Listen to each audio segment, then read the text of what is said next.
Shalom, Sidra de Kitetse, première montée, l'âme part en guerre. Le début de notre Sidra traite de lois relatives aux Juifs partant en guerre contre l'ennemi. À un niveau plus profond, on trouve ici une allusion à la guerre spirituelle de l'âme contre le mauvais penchant et l'attitude matérialiste. La Torah nous dit lorsque tu sortiras en guerre, etc. L'âme doit en effet sortir de sa place privilégiée dans le monde spirituel afin d'affronter un monde plein d'embûches. D'où tire-t-elle les forces nécessaires à cette guerre incessante? La réponse se trouve dans la suite du verset. Lorsque tu sortiras en guerre sur ton ennemi, Aloïvecha, il n'est pas dit contre ton ennemi, mais sur ton ennemi, nous fait remarquer le rabbi. Le moyen de gagner cette guerre est en effet d'avoir constamment présent à l'esprit la supériorité de l'âme juive sur les épreuves, quelles qu'elles soient, envoyées par Dieu. Malgré leurs apparences parfois terrifiantes, le Yetzer Hara, le mauvais penchant, et le monde matériel ne font pas le poids. Nos sages nous enseignent dans le Midrash Rabbah que les âmes d'Israël précédèrent à toutes les créatures. Elles s'associèrent d'ailleurs même à la décision divine de créer le monde. Ceci montre bien que dans sa source la plus haute, l'âme possède une supériorité objective, manifeste sur toutes les créatures de ce monde. Le consentement de l'âme à la création souligne, mieux que tout, la vérité perçue profondément par l'âme que les chances de gagner au combat sont totalement dans son camp. Plus que cela, les embûches rencontrées dans ce monde sont plutôt des défis. Ces défis permettent à l'âme de dévoiler ses forces les plus profondes. Il est important de rajouter un point. L'âme n'oublie pas, elle a la mémoire longue. Tout ce qui précède est profondément ancré en elle au-delà du conscient et n'attend qu'à être mis en pratique. En d'autres termes, l'homme est bien armé pour vaincre la guerre contre l'ennemi. Certes, on ne recherche pas les épreuves, on demande même à Dieu tous les matins de ne pas nous éprouver. Lorsque les épreuves se trouvent toutefois malgré nous sur notre passage, il nous faut savoir une chose. Dieu est avec nous et en nous, et nul ne pourra nous vaincre. Shalom, Sidra de Kitetse, 12e montée, mort à cause de l'arbre. Le Talmud au traité Shabbat nous dévoile 4 tzadikim périrent uniquement à cause du conseil du serpent. Le conseil que le serpent donna à Ève, Chava, et qui coûta la vie à l'humanité. En d'autres termes, 4 tzadikim, nous dit le Talmud, ne moururent pas en raison de leur faute, car ils étaient dépourvus de toute faute, mais uniquement parce que tel en décida Dieu, en raison de la faute originelle. Il s'agit de Binyamin, le fils de Yaakov Avinu, d'Amram, le père de Moshe, de Ishaï, le père de David Amelech, et enfin de Kilhav, le fils de David. Sur ce, les tosafistes sont prêts d'apporter les paroles du roi Salomon, du roi Shlomo dans Kohelet. Il n'est pas de tzaddik qu'il ne faut pas un tant soit peu. Et réplique, Shlomo ne parle que de la majorité des tzaddikim. Or, il existe de très rares exceptions qui ne fautèrent pas du tout et moururent, car ainsi en fut décrété en raison de la faute originelle. Dans notre deuxième montée se trouvent les versets suivants. Si un homme est coupable d'une faute qui mérite la mort, qu'il ait été exécuté et que tu l'aies pendu à un arbre, son cadavre ne devra pas passer la nuit sur l'arbre. Nos sages nous expliquent que ce verset fait référence à la loi selon laquelle quiconque a été lapidé aura son cadavre pendu quelques heures durant. Lors du décès de l'éminent kabbaliste Rabbi Moshe Cordovero, le Harizal prononça une oraison funèbre dans laquelle il reprit ce premier verset de notre montée qu'il interpréta ainsi. Qui est be'ishchet mishpat mavet. On ne traduira pas lorsque l'homme sera coupable d'une faute qui mérite la mort, mais lorsqu'un homme sera tel qu'aucune chose ne pourra justifier sa mort, parce que le mot chet qui signifie faute, signifie aussi absence de. Donc quand il y aura une absence de raison pour sa mort, ve'umat, et qu'il subira toutefois la mort, ve'talita otol et, alors ici on ne traduira pas tu le pendras à un arbre, mais tu conditionneras la mort de cet homme à l'arbre. Soit tu comprendras que sa mort ne fut pas le résultat d'une faute qu'il aurait commise, mais uniquement de l'arbre originel, et puis de la décision de Dieu d'amener la mort à l'humanité. Le rabbi explique que ce niveau est encore supérieur à celui dont on a parlé précédemment, et les 4 morts en raison du conseil du serpent, dans la mesure où, dans le conseil du serpent ici, on fait référence à la faute, alors que lorsque l'on fait tenir finalement la mort à l'arbre, l'arbre ne fait pas encore référence vraiment à la faute, uniquement à l'origine très lointaine de la faute, qui aurait pu ne pas être une faute aussi. Shalom, Sidra de Kitetse, troisième montée, le paravent et ses enseignements. On rencontre dans notre troisième montée un verset duquel sont tirés de nombreux enseignements. Lorsque tu construiras une maison, tu veilleras à faire un parapet au toit, afin que n'en tombe pas celui qui en tombe. Nos sages relèvent la redondance que n'en tombe pas celui qui en tombe et expliquent qu'en réalité, celui qui devait en tomber est appelé ici celui qui en tombe, car il en tombera assurément.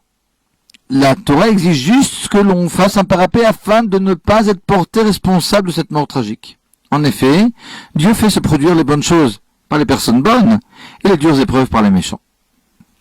La Chassidoute fournit un autre enseignement basé sur ce verset.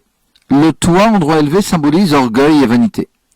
L'injonction de faire un parapet au toit signifie mettre un arrêt à cet orgueil, et ce, afin que n'en tombe pas celui qui en tombe, afin d'éviter des chutes spirituelles, l'orgueil étant à l'origine de toutes les chutes et de toutes les fautes. On se cache parfois derrière des prétendues considérations d'honneur de la Torah pour laisser libre cours à notre propre orgueil. C'est pourquoi le toit du Beth Amikdash était lui aussi doté d'un paravent.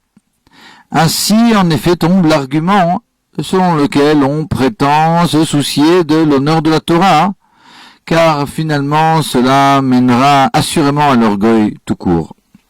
Selon une autre analogie, la maison que l'on construit représente notre prochain que l'on rapproche de l'étude de la Torah et de la pratique des mitzvot.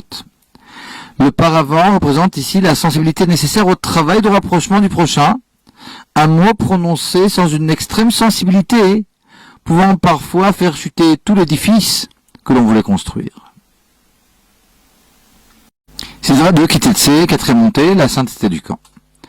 Dans notre quatrième montée se trouve le verset « L'Éternel ton Dieu se promène au sein de ton camp afin de te sauver et de te livrer ton ennemi. C'est pourquoi tu veilleras à ne pas te souiller pour ne pas le repousser. » Ne pas te souiller, selon les commentateurs, sous-entend ne pas agir, ne pas parler, même ne pas penser de façon contraire aux lois de la pudeur. La présence divine et la pudeur de la tsniout sont deux valeurs inséparables. Que ce soit au niveau national lorsqu'il s'agit du camp, ou au niveau individuel dans chaque foyer juif en particulier, la présence divine ou Shrina est en rapport étroit avec les lois de la pudeur.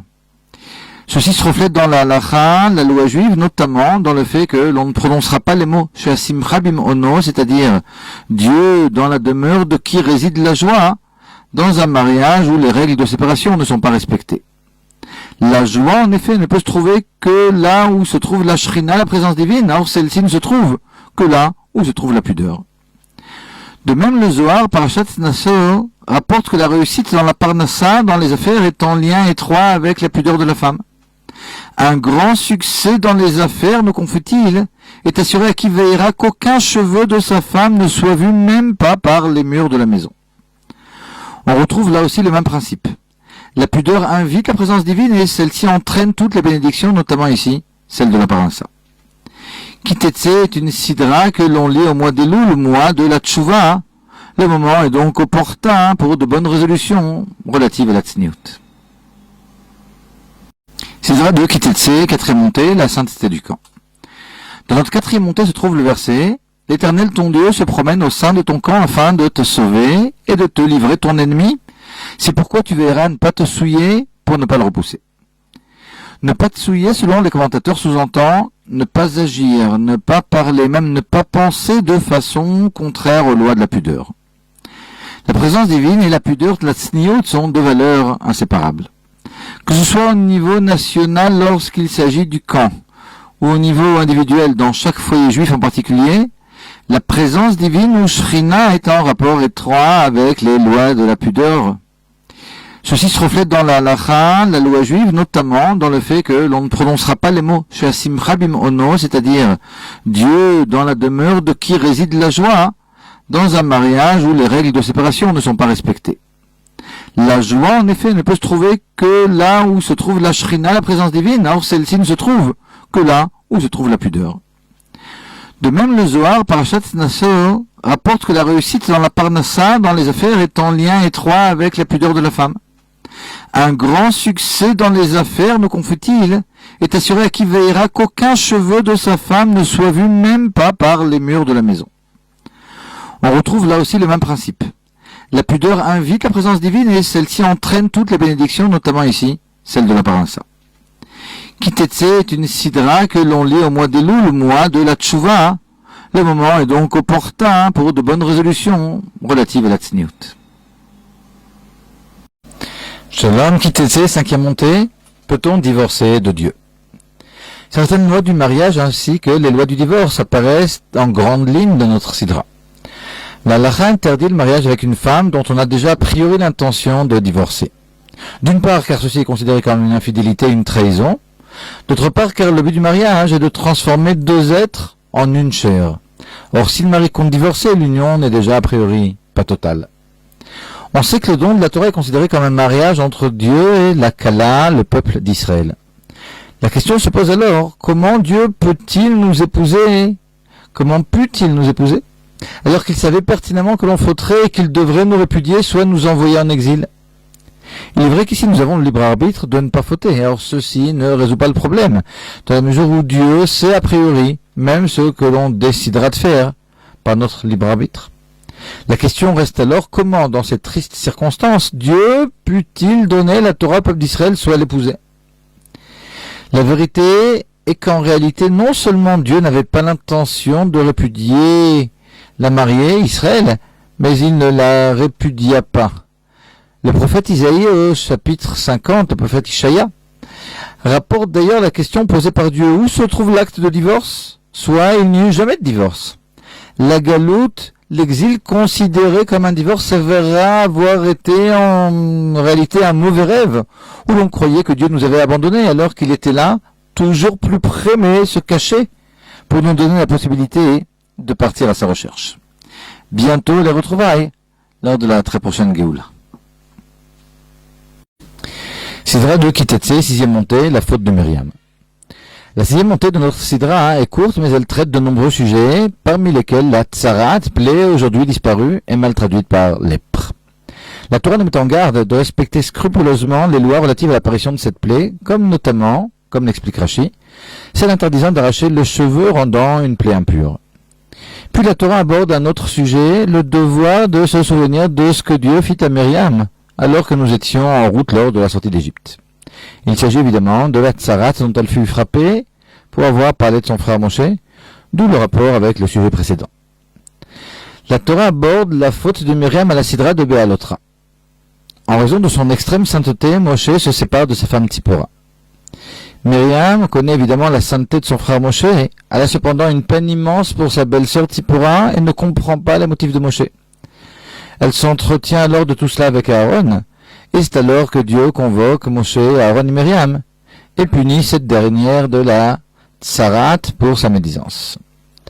Le Rabbi, dans une de ses sirotes relatives à la faute des explorateurs, s'interroge sur la faute précise de Myriam qui n'avait aucunement l'intention de médire, et il explique que la faute était uniquement de s'être concertée avec Aaron plutôt que de se concerter discrètement avec Moshe Rabbeinu lui-même.